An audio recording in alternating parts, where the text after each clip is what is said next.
நீ உன் மனைவிக்கு எந்த மரியாதை கொடுத்த? அப்போ உனக்கு என்ன தகுதி இருக்குது அடுத்தவங்களை சொல்கிறதுக்கு? இத்தனை வருஷம் கூட வாழ்ந்து 2 குழந்தைய பெற்ற அந்த மனைவியை இப்போ இவன் பண்ண தப்புக்கு அவங்க விவாகரத்து கொடுத்ததா சொல்கிறாங்க. சரி, இன்றைக்கி போக தெரிஞ்சில போலீஸ்கிட்ட, அதே மாதிரி அதுக்கு போயிருக்கலாமே. அவங்களுக்குள்ள பர்சனலாக நடந்துச்சு அப்படின்றது யாருக்குமே தெரியாது. ரசிகர்கள் சங்கீதாவை ஆபாசமாக பேசினார்கள் பொதுவெளியில். அதை ஏன் கண்டிக்கலாங்கிறாங்க. அந்த சில பெண்களை பாலியல் தொழிலாளி அப்படிங்கிற அந்த வார்த்தையோடு மென்ஷன் பண்ணி அவர் பேசியிருக்கிறாரு. அவர் சொன்னதையும் நான் கண்டிக்கிறேன். இப்படி பேசக்கூடிய சில பெண்களை குறித்து பேசுனது தான் ஆதங்கத்தில். பாலியல் தொழிலாளிகளை பழைய கொச்சை வார்த்தைகளை பயன்படுத்தி அவர் சொன்னது தவறு. அதனால் முதல் விஷயம், பொன்ராஜ் பேசின விஷயத்தில் எனக்கு உடன்பாடு உண்டு.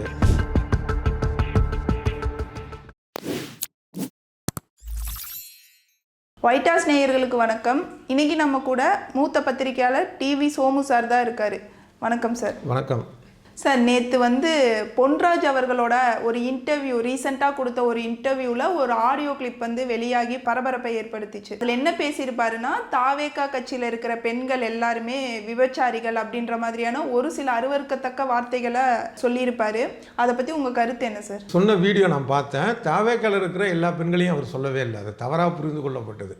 அது ரொம்ப தெளிவாக அவர் சொல்லியிருக்கிறார். என்ன சொல்லியிருக்கிறார் அப்படின்னா, அதில் இருக்கிற சில பெண்கள் விஜய் எங்களுக்கு விஜய்க்கு நாங்கள் அக்காவாகவும் இருப்போம், தங்கச்சியாகவும் இருப்போம், பொண்டாட்டியாக கூட இருப்போம் அப்படிங்கிறாங்க. இன்னும் சில பேர் என் குழந்தை உயிர் போகிற மாதிரி இருக்குது, ஆனால் விஜயை பார்க்க வந்திருக்கேன், என் புருஷனை விட விஜயை தான் பிடிச்சிருக்கு, அவங்க கூட்டுறவு இருக்கிறவெல்லாம் 4 புருஷன் வச்சுருக்கிறான்.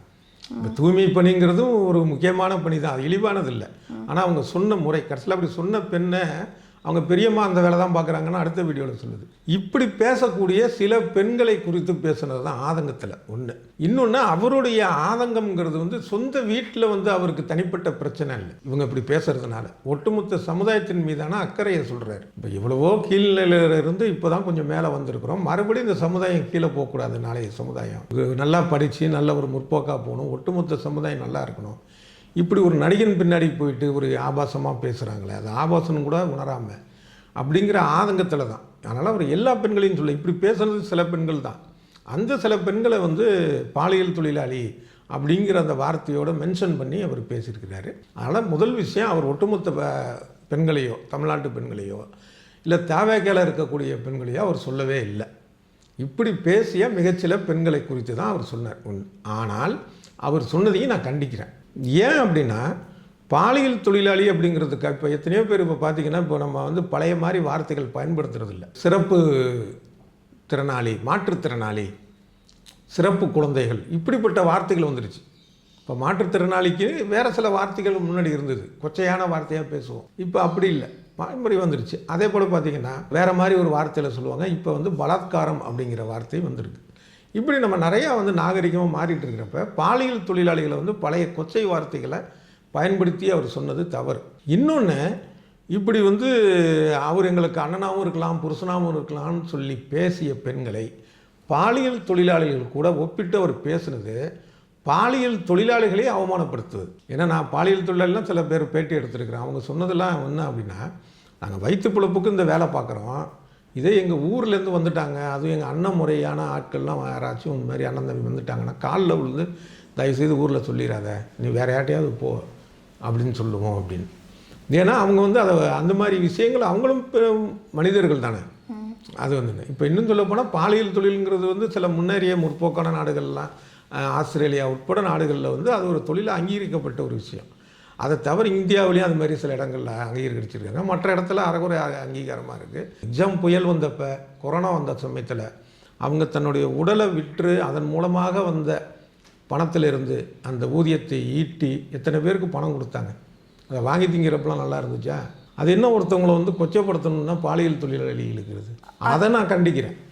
இப்போ இவங்க பேசுனது தவறு தான். அண்ணனும் ஒன்று தான், புருஷனும் ஒன்று தான் அப்படின்னு பேசுனது அந்த தப்பு. பொண்ணு பேசுனாங்க சார், அந்த வீடியோ வைரல் ஆச்சு. அந்த பொண்ணே பார்த்தீங்கன்னா ஒரு சில இன்டர்வியூஸில் இந்த மாதிரி நான் விஜய் எனக்கு ரொம்ப பிடிச்சனால நான் அந்த எமோஷ்னலாக அப்படி பேசிட்டேன், பட் நான் பேசுனது தப்பு தான் அப்படின்னு சொல்லிட்டு அந்த பொண்ணே வந்து பேசியிருக்காங்க. இதை வைரலாக்குன யாருமே அந்த பொண்ணு கொடுத்த இன்டர்வியூவை வைரலாக்கலை.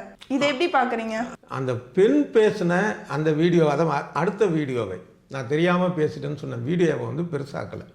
இது மாதிரி எதிர்மறையா என் புருஷனை விட விஜய் தாங்க முக்கியம், என் புள்ள வந்து சீரியஸாக இருக்குது, அதை இருந்தேன், எத்தனை பொண்டாட்டி கல்யாணம் பண்ணா என்ன, நாங்களே பொண்டாட்டியோம் விஜய்க்குன்னு சொன்ன வீடியோலாம் வைரலாக்குறான்ல. ஒன்று யூடியூப்பில் காசு பார்க்குறது ஒரு விஷயம்.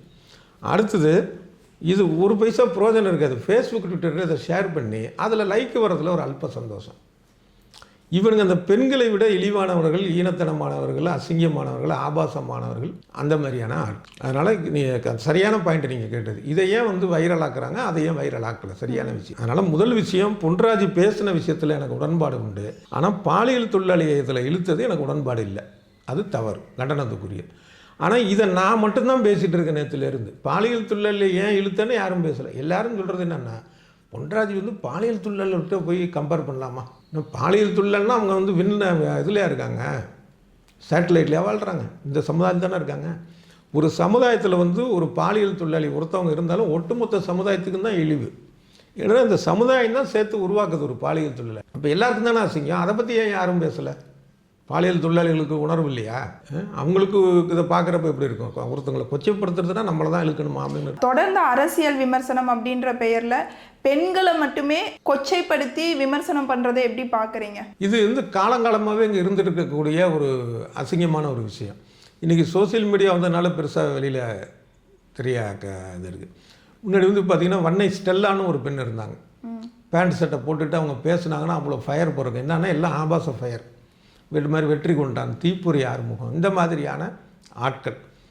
இப்போ சோசியல் மீடியா வந்தோன்னா அது இன்னும் அதிகமாக அது தெரிய ஆரம்பிக்குது.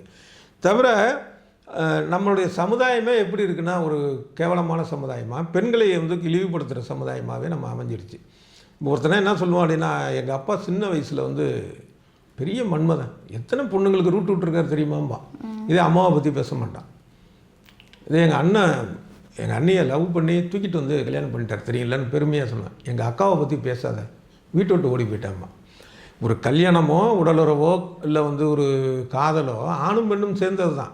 ஆனால் இங்கே பெண்ணை மட்டும் குறி வச்சு ஒதுக்கக்கூடிய ஒரு மனநிலை இங்கே தான் இருக்குது. இப்போ உலகத்திலேயே மகிழ்ச்சியான நாடுகள்னு ஒரு வருஷம் பட்டியல் வரும்ல, அது முதல் 10 நாடுகளில் இருக்கிறது ஃபின்லாந்து, இப்போ எப்பயுமே தொடர்ந்து இருக்குது. அது மாதிரி ஸ்வீடன், இந்த மாதிரியான நாடுகள் இருக்குல்ல, இதில் இருக்கக்கூடிய 2 ஒற்றுமைகள் இருக்குது. ஒன்று, இந்த நாடுகள் எல்லாத்துலேயுமே கடவுள் நம்பிக்கை இல்லாதவங்க அதிகம். அடுத்தது விவாகரத்துகள் அதிகம். விவாகரத்துனா சண்டை போட்டு பிரியறது இல்லை, அதுதான் ஆணும் பொண்ணுமா சம்பாதிக்குதுங்க. கொஞ்ச காலம் வாழ்ந்தாலும் போர் அடிக்குது, ஹாய் சொல்லிட்டு போயிடுது, ஒரு சண்டை போகும்போது கிடையாது, அப்படி போயிடுதுங்க. இன்னொரு பக்கம் பார்த்தீங்கன்னா கடவுள் நம்பிக்கை, இந்த 2 அடிமைத்தனமும் இங்கே இருக்குது. அதோடைய ஒரு கடவுள் நம்பிக்கையை பற்றி தனியாக பேசுவோம். இந்த பெண் அடிமைத்தனத்தோட வெளிப்பாடு தான் என்னென்னா, ஆபாச வார்த்தைகளை பார்த்தா பெண்களை குறிவைத்து தான் இருக்குது. ஒரு ஆண் வந்து எத்தனை பெண்கள் கூட வேணாலும் அவன் வந்து உறவு வச்சுக்கலாம். ஆனால் ஒரு பெண் வந்து இன்னொரு ஆண்கிட்ட பேசினாலே அதை வேறு மாதிரி பார்க்குறது. சாதாரணமாக பேசினால இவன் எதுக்கு நைட்டு 8 மணிக்கு போய் பேசுகிறா? அவள்கிட்ட ஒரு அஃபீஷியலாக பேசியிருக்கலாம், இல்லை ஏதோ ஒரு அவசர ஒரு விஷயத்துக்காக அது 1008 விஷயங்கள் இருக்கலாம். அதெல்லாம் இதே கிடையாது. இப்போ வேலைக்கு போகிற பெண்களே பார்த்தீங்கன்னா வீட்டுக்கு 5 மணிக்கு வந்துட்டு இல்லை, அதுக்கப்புறம் ஆஃபீஸ்லேருந்து உனக்கு ஏன் ஃபோன் வருதுன்னு கேட்குற குடும்பம் இன்றைக்கி 2026 இருக்குது. இப்போ தகவல் தொழில்நுட்பம் பரவிடுச்சு. அப்போ வந்து ஈவினிங்கும் சில வேலைகள் இருக்கும், அதுக்கு சம்மந்தமான சில ஃபோன் வரும். 1 நிமிஷம் 2 நிமிஷம், அதிகபட்சம் ஒரு 5 நிமிஷம் தகவல்கள். அந்த மாதிரியான சமுதாயத்தில் வாழ்கிறோங்கிறது தான் ஒரு பெரிய வெக்கக்கேடு. அது இன்னும் மாறலை. நல்ல வேலையாக வந்து ஒரு பெரியார் வந்து உரலை வச்சு அவர் திருத்தினார். அவர் அடித்ததெல்லாம் ஓங்கி தான் அடித்தார். நம்மலாம் சொரண கட்ட சமுதாயம். அவர் அந்த அடி அடித்தும் கொஞ்சம் திருந்திருக்கிறோம். இன்னும் அடிக்கிறதுக்கு அடுத்தடுத்த பெரியார்கள் இல்லை அந்த அளவுக்கு. அதனால் இந்த சமுதாயமே எப்படி இருக்குன்னா பெண்களை இழிவுபடுத்தக்கூடியதாக இருக்குது. இதை சரி செய்கிறதுக்கான பொறுப்பு இந்த கட்சிகளுக்கு தான் இருக்குது. ஆனால் இந்த கட்சியின் பெயராலே நடக்குது பல பெண்ணடிமைத்தனங்களும், பெண்களை இழிவுபடுத்துறது. அவங்க மாறணும். நேற்று தாவேகா தலைவர் விஜய் அவர்கள் இது கமிஷனர் ஆஃபீஸில் போய் கம்ப்ளைண்டாக கொடுத்துருக்காரு. என்ன மாதிரி கம்ப்ளைண்ட் காப்பி பற்றி தெரியல, அவர் என்ன கொடுத்துருப்பாருங்கிறது அதுக்கு முதல் நாள் அறிக்கையிலே அவர் சொல்லியிருக்கிறாரு. என்ன சொல்லியிருக்கிறாருன்னா வந்து தமிழ்நாட்டில் பெண்களை வந்து தாயா சகோதரியாக மதித்து உயர்வாக நினைக்கிறோம். இது மாதிரி இந்த நேரத்தில் வந்து திமுகவுடைய கைக்கூலி. அவர் எல்லாத்துலேயும் திமுக அப்படிங்கிறது வந்துடுது அவருக்கு. பொன்ராஜ் நானும் ஒன்றா விவாதங்கள்லாம் கலந்துருக்கிறோம், அவர் விவாதங்களும் பார்த்துருக்குறேன். அவர் வந்து கட்சி சார்பாக பேசக்கூடியவர் இல்லை. ஜெயா இருக்கட்டும் இல்லை தாவேக்களை யாராக இருக்கட்டும், ஒரு விமர்சனம் இவங்க மேலே வச்சா உடனே திமுக அப்படிங்கிறாங்க. அது என்ன ஃபோபியான்னு தெரியல, அது மாதிரி சொல்லிட்டு இருக்கிறாங்க. அது போகட்டும், அது நம்ம திருத்துறது நம்ம வேலை இல்லை. பொன்ராஜே வந்து கடுமையாக தான் பேசியிருக்கிறாரு. நீ உன் மனைவிக்கு எந்த மரியாதை கொடுத்த? அவ்வளோ அவங்களுடைய அந்த விவாகரத்து மனுவை பார்த்தாலே அவ்வளோ ஒரு வருத்தமாக இருக்குது. ஒரு நடிகை கூட தொடர்பு இல்லை, நான் வந்து நிறுத்திக்கிறேன் அப்படிங்கிறது மறுபடி தொடர்பு. அதை கேட்டதுக்கு பொருளாதார ரீதியாக தடை, தாம்பத்திய உறவு இல்லை, வீட்டுக்குள்ளே உடலை, ஆளை வச்சு மிரட்டுறது, வழக்கறிஞர்களை வச்சு மிரட்டினாங்கன்றாங்க. அப்போ உனக்கு என்ன தகுதி இருக்குது அடுத்தவங்களை சொல்கிறதுக்கு? இத்தனை வருஷம் கூட வாழ்ந்து 2 குழந்தையை பெற்ற அந்த மனைவியை இவன் பண்ண தப்புக்கு அவங்க வந்து விவாகரத்து கொடுத்ததா சொல்கிறாங்க. அதாவது நோட்டீஸ் அனுப்புனதா சொல்கிறாங்க. அந்த ஒரு காரணத்துக்காக விஜயோடைய ரசிகர்கள் வந்து எத்தனை பேர் வந்து சங்கீதாவை என்னென்ன கேவலமாக பேசுனாங்க, அதை பற்றி சொல்லணும்ல. சரி, இன்றைக்கி போக தெரிஞ்சில வந்து போலீஸ்கிட்ட, அதே மாதிரி அதுக்கு போயிருக்கலாமே. என் ஃபோட்டோவை வச்சு ஃபேக் ஐடிகள் வந்து என் மனைவியை வந்து இது மாதிரி, ஏன்னா விவகாரத்துன்னு ஆகலை, மனைவி தான், மனைவியை தரத்தை வந்து பேசுகிறாங்க. அப்போ அதுக்கு போயிருக்கலாமே, அதுக்கு போகலையே. சார், விஜய்க்கும் சங்கீதாவுக்கும் என்ன விஷயம் அவங்களுக்குள்ள பர்சனலாக நடந்துச்சு அப்படின்றது யாருக்குமே தெரியாது. ஒருவேளை விஜய் அவர்கள் கூட பாதிக்கப்பட்டிருக்கலாம், இல்லை சங்கீதா அவர்கள் யார் வேணாலும் பாதிக்கப்பட்டிருக்கலாம். அவங்க 2 பேரோட பர்சனல் லைஃபு அது நம்ம போய் உள்ளே இருந்து பார்க்கல. பட் அவரோட பர்சனல் லைஃப்பை வச்சுட்டு அவர் சொசைட்டிக்காக குரல் கொடுக்கறது தப்புன்னு எப்படி சொல்லுவாங்க? நான் சொல்கிறது புரியல உங்களுக்கு. அவங்க பர்சனலுக்குள்ளே நான் போகலை. நான் சொன்னது அந்த விவாகரத்து மனு கொடுத்ததை ஒட்டி இவருடைய ரசிகர்கள் வந்து சங்கீதாவை ஆபாசமாக பேசினார்கள் பொதுவெளியில். தனிப்பட்ட விஷயம் இல்லை. அதை ஏன் கண்டிக்கலாங்கிறேன், அது பொது விஷயம். என் பின்னாடி வண்டியில் வந்து இத்தனை பேர் அடிபட்டீங்க, இந்த ஒருத்தன் தஞ்சாவூரில் அடிபட்டாரு, அதுக்கு ஏன் அவர் குரல் கொடுக்கலன்னு இது வரைக்குமே அதுக்கு என்ன சொல்யூஷன் அவர் சொல்லவே இல்லை. இல்லை, வராதிங்க இதெல்லாம் சொல்லியிருக்கணும்ல. அப்போ விஜயை வந்து நாங்கள் அண்ணனாவும் நினைப்போம், புருஷனாகவும் நினைப்போம்னு சொல்கிறத வந்து ரசிக்கக்கூடிய ஒரு மனநிலை அப்படி தானே நினைக்கிறது வேண்டியது. அது எவ்வளோ குரூர். இந்த மாதிரி ஆளுக்கு பின்னாடி போகிறப்ப நமக்கு ஒரு ஆதங்கம் வருது. நம்மளும் வந்து பொன்ராஜ் மாதிரி பேசணுமான்னு தான் தோணுது. அது என்னத்தை பேசுறது நம்ம? அதனால் இதில் வந்து விஜய் மேலே எந்த விதத்துலையுமே நியாயப்படுத்துறதுக்கான வாய்ப்பே இல்லை. அது ரொம்ப தவறான போக்கு விஜய். அதே போல் தவறான ரசிகர்களுடைய போக்கை அனுமதிக்கக்கூடிய மனநிலை ரொம்ப கொடூரமான ஒரு மனநிலை, சாடிஸ்ட். இதில் இன்னொரு விஷயம், விஜயுடைய மனைவி மட்டும் இல்லை, தவேக்காவை யாராவது பெண்கள் விமர்சித்தா அவங்கள வந்து ரிச்சுவல் வாரியர்ஸ், என்ன வாரியர்ஸோ அதில் ஆபாசமாக இது விமர்சிக்கிறது, பேசுறது, இழிவாக எழுதுறது, இதெல்லாம் கண்டிக்கணும்ல. தடுக்கிற இடத்துல இருக்கக்கூடிய ஆள் விஜய் எதுவுமே செய்யலையே. அதே ஏன் இன்னொன்று வந்து என்னென்னா, வெளிப்படையாக பேரை சொல்லி திரிஷாட்டேருந்து வெளியில் வா முதல்ல அப்படின்னு சொன்னது பாஜக மாநில தலைவர் நயினார் நாகேந்திரன். அதுக்கு திரிஷா வந்து ஒரு அறிக்கை, திரிஷாவும் ரொம்ப புத்திசாலித்தனமான ஒரு அறிக்கை. எனக்கும் விஜய்க்கும் தொடர்பு இல்லைன்னு சொல்லலை, அதில் எனக்கும் தாவேக்காவுக்கும் தொடர்பு இல்லை, என்ன இழுக்காதீங்க அப்படின்னு சொல்லி வழக்கறிஞர் மூலமாக அது ஒரு பக்கம் விட்டுங்க. அதுக்கே வாயை திறக்கல. ஆனால் ஒரு பொன்ராஜுக்கு எதிராக போய் புகார் கொடுக்குறாரு. அப்போ அவங்க பேசுனா தப்பு இல்லை. ஒவ்வொரு விஜய் ரசிகர்களுடைய வீட்டுக்கும் போய் அவர் எப்பா இப்படி எழுதாத அப்படின்லாம் சொல்ல போகிறதில்ல. ஏன்னா அவர் தான் சொல்லிட்டு என்ன சிஎம் ஆக்கியிருக்கும் முதல்ல, அதுக்கப்புறம் நான் கிராமத்துக்கு வர்றேன், தரிசனம் தரேன்ட்டு. ஒரு அறிக்கை தானங்க 4 வரி, ஆபாசமாக எழுதாதீர்கள், எழுதினால் கட்சியை விட்டு நீக்கப்படுவீர்கள், முடிஞ்சு போச்சு இல்லை. அதுக்கு எவ்வளோ நேரம் ஆக போகுது? அது மனசு வரலையே. இப்போ இங்கேருந்து மும்பைக்கு போய் அங்கே ஒரு இயக்குனர் வீட்டு வளைகாப்புக்கு போயிட்டு வந்ததாலாம் தகவல் வருது விஜய்.